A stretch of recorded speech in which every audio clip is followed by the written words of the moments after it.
আমার ভাই আমাকে ম্যাগি করে খাওয়ালো। এই যে ম্যাগি করেছে, এই দারুণ স্পেশাল ম্যাগি করে, ম্যাগি করেছে। দেখো বন্ধুরা, এই যে সারা রাত জেগে আছে। সারা রাত বলতে মানে কালকে বিকাল থেকে টানা ঘুমিয়েছে, টানা মানে দুপুরবেলাও পুরো ভালোই ঘুমিয়েছে, বিকাল থেকে পুরো একদম টানা একদম রাত্রির 10:30 পৌনে 11টা পর্যন্ত ঘুমিয়েছে। তারপরে ব্যাস 11:30 থেকে এত জ্বালাচ্ছে কি বলবো। মানে কালকে ছিল আজকে বৃহস্পতিবার, কালকে বুধবার, মানে বুধবার এত জ্বালাচ্ছে।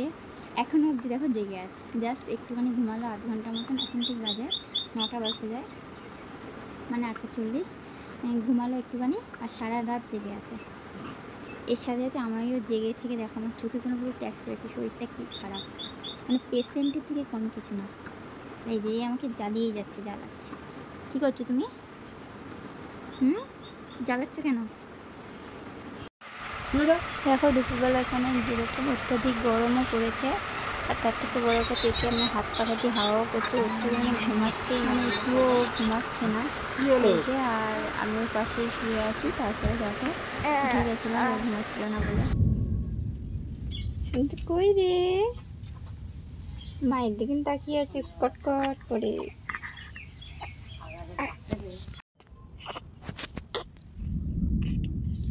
দেখো বন্ধুরা, দুপুর থেকে কি গরম ছিল, রোদ্দুর টাকটাক করছিল। এখন মেঘলা মেঘলা, মানে মেঘ করছে, বৃষ্টি আসার সম্ভাবনা, পুরো অন্ধকার করেছে। এখন পুরো 4:30 বাজে, তাতে অন্ধকার করেছে। বেশ ভালোই হাওয়া দিচ্ছিল, এই মাত্র একটু হাওয়াটা বন্ধ করে দিল।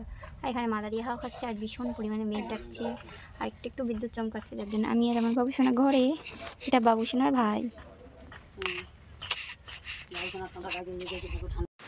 তারপর দেখো বলতে না বলতে অঝোরে বৃষ্টি হচ্ছে, আর বৃষ্টির কারণে আমাদের বাড়িতে মানে কারেন্ট ছিল না, 10 সেকেন্ড হয়ে যাচ্ছে। চলো সবাই তাহলে বাই।